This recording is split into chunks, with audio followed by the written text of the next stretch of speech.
রাঙাদুলকা, তুই আমার সঙ্গে একটা কথা বলবে না? লেখক বাবু, আজকে যে আমি কোনো কথা বলবো না গো, আজকে শুধু তুমি কথা বলবে আর আমি মন দিয়ে তোমার সব কথাগুলো ভালো করে শুনবো। তাহলে সমস্যা আমাকে তো শোনো। দেখো দেখো দেখো, এই যে আমি তোমার কাছে এসে গেছি। তো লেখক বাবু, কি কথা বলতে চাই আমাকে বলো মন থেকে। বলছি তুমি পাখি দেখেছো? হ্যাঁ, আমি পাখি দেখেছি তো। আকাশ দেখেছো? হ্যাঁ তো হ্যাঁ, আমি আকাশও দেখেছি। আমি মানুষ দেখেছো? হ্যাঁ, অনেক অনেক মানুষ দেখেছি লেখক বাবু। তাহলে বলো না, মানুষ কেন পাখিকে খাঁচায় বন্দি করে রাখে? কেন কেন খোলা আকাশে উড়িয়ে দেয় না? বলো না। লেখক বাবু, জানি না তো, তোমার এই প্রশ্নের উত্তর সত্যি আমার কাছে নেই লেখক বাবু। হয়তো ওই খোলা আকাশ আর পাখিদের সাথে মানুষকে বড় ঝগড়াতে বাঁচে, তাই মানুষ ওই খোলা আকাশে পাখিদেরকে উঠতে না দিয়ে খাঁচার মধ্যে বন্ধ করে পাখিদেরকে কষ্ট দেয়। তাতে তাতে মানুষ শান্তি হয়, তাতে মানুষ আনন্দ পায় গো লেখক বাবু, আনন্দ পায়। তুমি আমার এই বাদল খুলে দিয়ে আমাকে ওই পাখিদের মতো খোলা আকাশে উড়িয়ে দেবে? তোমাকে খুব কষ্টের বাদল খুলে দেখো দেখো, এই দেখো বাথরুম খুলে দিলাম, এখন থেকে তুমি মুক্ত।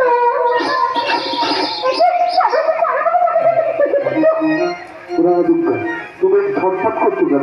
বাবু, তুমি আমাকে এরকম ভাবে চাকরি ধরলে কেন? কেউ যদি চলে আসে কি বলবে? লেখক বাবু, তুমি এমন হা করে আমার মুখের দিকে তাকিয়ে কি দেখছো? কি আছে আমার দু চোখে? লক্ষ্মীর আলপনা গো, আর আমার গায়ে, সরস্বতীর আলো গো, সরস্বতীর আলো। আর আমার গায়ে কেমন যেন আমার দুঃখা ঘুম। লেখক বাবু, তোমার দুঃখার সব কথা আমি জানতে চাই। ও লেখক বাবু, তুমি আমাকে বলতে পারো? হ্যাঁ, তুই শুনলে আমার দুঃখের কথা?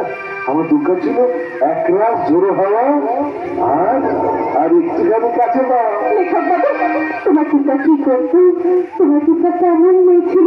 আমার জানতে বড় ইচ্ছে করছে। ও লেখক বাবু, বলো না গো, বলো না। আমার দুঃখ ছিল আলপেরুনো মাঠ, হাতের পর হাত, এই মায়াবী চাঁদের রাতে রেখে হাতে তোমার হাতে মনে রেখে কতটা কথা তোমায় বলতে চাই, শুনতে চাই, কিন্তু তারপরে আর কাদের কথা মনে নাই। হায় হায়, তারপরে আর কাদের কথা মনে নাই। এই মায়াবী চাঁদের রাতে রেখে হাতে তোমার হাতে মনে রেখে কতটা কথা তোমায় বলতে চাই, শুনতে চাই, কিন্তু তারপরে আর কাদের কথা মনে নাই। হায় হায়, তারপরে আর কাদের কথা মনে নাই। বলেছিলে আমার সঙ্গে লিখবে একটা গান, হবে এক মিষ্টি মধুর প্রেমের উপাখ্যান। বলেছিলে আমার সঙ্গে লিখবে একটা গান, হবে এক মিষ্টি মধুর প্রেমের উপাখ্যান। শোনো প্রিয় সোনালি এলো, সেই গান গাইছি এখন। শোনো প্রিয় সোনালি এলো, সেই গান গাইছি এখন। এখন এই গানের ভাষা শব্দ আছে তোমায় শোনাতে চাই, শুনতে চাই, কিন্তু তারপরে আর কাদের কথা মনে নাই। হায় হায়, তারপরে আর কাদের কথা বলি নাই। হায় হায়, তোমাদের গানের কথায় আমি আগুন জ্বালি। আর উত্তম,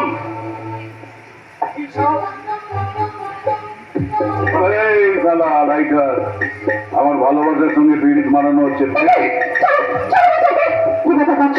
তুমি এখানে কোন মতলবে এসেছো বলো?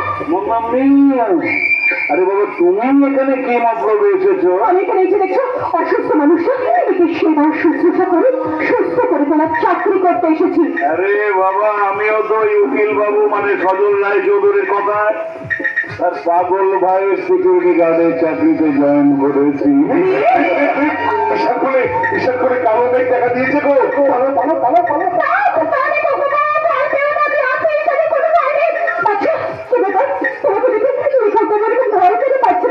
আরে বাবা, ও পাগল বলে জানে না যে সেবার নামে কেউ চরম সর্বনাশ করছে। তুমি সেবার নামে আমি লেখক বাবু চরম সর্বনাশ করতে এসেছি। আরে তোর নাটক আমি ধরে ফেলেছি, তুমি কি ভাবো যে আমি কিচ্ছু বুঝি না? আরে বাবা, এই বাড়িতে এসে একটা পাগলকে সুস্থ করার নামে, টাকার লোভে অর্থ সম্পত্তি হাতিয়ে নেবার নামে এই পাগলটার খাবারের সঙ্গে ওষুধের সঙ্গে বিষ মিশিয়ে চিলে চিলে মারতে চাইছো। ধরাচ্ছে বিভাগে চল, ওকে পালাও, সবাই পালাও। এই রাইটা, এই মেয়েটাকে তুমি একদম বিশ্বাস করবে না, একদম বিশ্বাস করবে না। এ একটা কান লাগেনি, যে কোনো মুহূর্তে তোমার মুখে ছবল বসিয়ে দেবে। না বাচ্চা, এই অন্যায় তুমি করো না। এই মানুষের মনটা না শিশুর মতো সরল, ওর মনে এইভাবে বিষ তুমি ঢুকিয়ে দিও না বাচ্চা। আরে বাবা, তোমার ধান্দা আমি ধরে ফেলেছি। একটা কথা মাথায় রেখো, আমি যখন এই বাড়িতে সিকিউরিটি গার্ডের চাকরিতে জয়েন করেছি, তখন তোমার সমস্ত ষড়যন্ত্র আমি করে দেবো।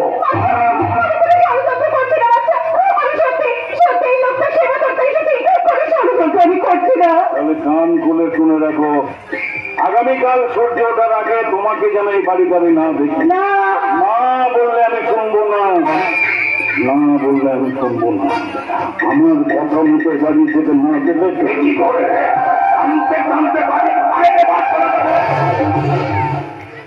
কথাটা মনে রেখো। আরে এই ভাইটা, একটা কথা মাথায় রাখবে, এই মেয়েটা কিন্তু ডেঞ্জারাস, যে কোনো মুহূর্তে তোমার বুকে ছুরি বসিয়ে দেবে। তবে আমার কথা মতো চললে তোমার কিচ্ছু হবে না। যদি আমাকে অখাল না শুনলে এরপরও যদি ওর সঙ্গে বেশি মরাতে যাও, তাহলে ধরো তোমাকে এমন চালান চালাবো না যে তোমাকে নিয়ে অ্যাম্বুলেন্সটা নার্সিং হোমে যাওয়ার পরিবর্তে সোজা শ্মশান ঘাটে চলে যাবে। কথাটা মনে রেখো, কথাটা মনে রেখো।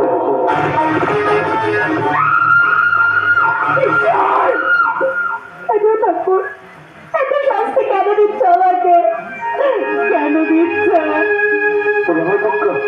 তোমরা আমার মতো খুব কষ্ট দেয় না? খুব জানো লেখক বাবু, জন্মের পর থেকে এত কষ্ট আমি পেয়েছি, এই বুকে কষ্ট জমা রাখার আর জায়গা নেই গো লেখক বাবু। এত দুঃখিত দুঃখ নিয়ে জীবন শুরু, দুঃখ নিয়ে শেষ। চোখের জলকে ভালোবেসে দুঃখে আছি বেশ। জানো লেখক বাবু, আমার নিজেকে না মাঝে মধ্যে ওই মিট মিট করে চলতে থাকা জোনাকি মনে হয় গো। ওদের মতো কাউকে কিচ্ছু না বলে একদিন নীরবে আমি নিভে যাব।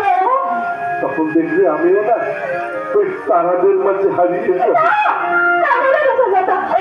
তুমি এভাবে বলো না, তুমি এভাবে কষ্ট পেলে আমার কষ্ট হয় লেখক বাবু। লেখক বাবু, লেখক বাবু, তুমি চোখে জল ফেলছো লেখক বাবু। কি করবে জানো, চোখের জলের তো কোনো ওজন নেই, তবু তাকে বয়ে নিয়ে বেড়ানো যে বড় কষ্টের। লেখক বাবু, তুমি কাঁদছো লেখক বাবু। কি করবো বলো, আমি ওরা সুখ কিনতে ওই স্বপ্নের বাজারে গিয়েছিলাম, কিন্তু আমি পাগল বলে আমাকে কেউ সুখ দেয়নি।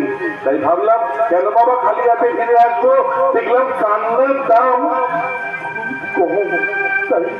তাই ব্যাগ ভর্তি করে আমি কান্না কিনে নিয়ে ফিরে এসেছি গো, কান্না কিনে নিয়ে। লেখক বাবু, তুমি যদি এইভাবে কান্নাকাটি করো, আমি কিন্তু খুব রাগ করবো বলে দিলাম। আমি কিন্তু খুব বকবো তোমাকে। তুমি আমার খুন করে দেবে না, তুই লোককে বললো।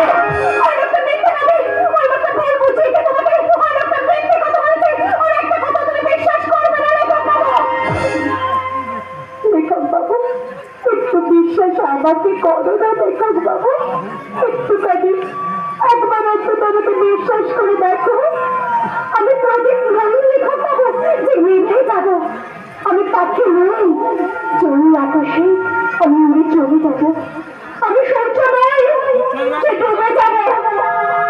লেখক বাবু, আমি তোমার রান্না দুর্গা ফুল সারা জীবন শুধু তোমার কাছে থাকবো গো লেখক বাবু।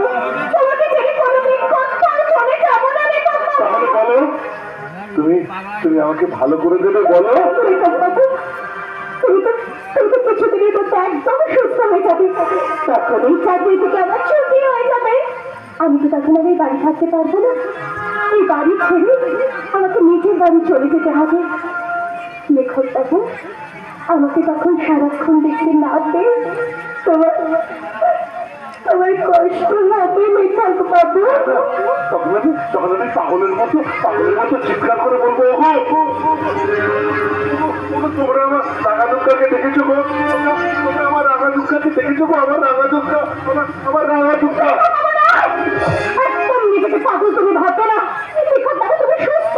ওই স্বাভাবিক মানুষ হলো থেকে অনেক অনেক বেশি সুস্থ। তোমার কিচ্ছু হয়নি লেখক বাবু। তাহলে তুমি নিজেকে পাগল ভাবলে বলো তো? তাহলে বলো, তুমি কোনোদিন আমাকে ছেড়ে চলে যাবে না? লেখক বাবু, বললাম তো গো, সামান্য কত টাকা তিনি তোমাকে সুস্থ করে তোলার চাকরি করতে এসেছিলাম, কিন্তু কবে তো তোমার মায়ায় পড়ে গেলাম আমি বুঝতে পারিনি লেখক বাবু। আজ এই রাঙা দুঃখা তোমাকে কথা দিচ্ছে, ঝড় আসুক তুফান আসুক, এই রাঙা দুঃখা কোনোদিন তোমার হাত ছেড়ে দিয়ে চলে যাবে না লেখক বাবু। লেখক বাবু, তুমি আমাকে কথা দাও, লাজ পথে তুমি কোনোদিন আমার হাত ছেড়ে দেবে না কেন?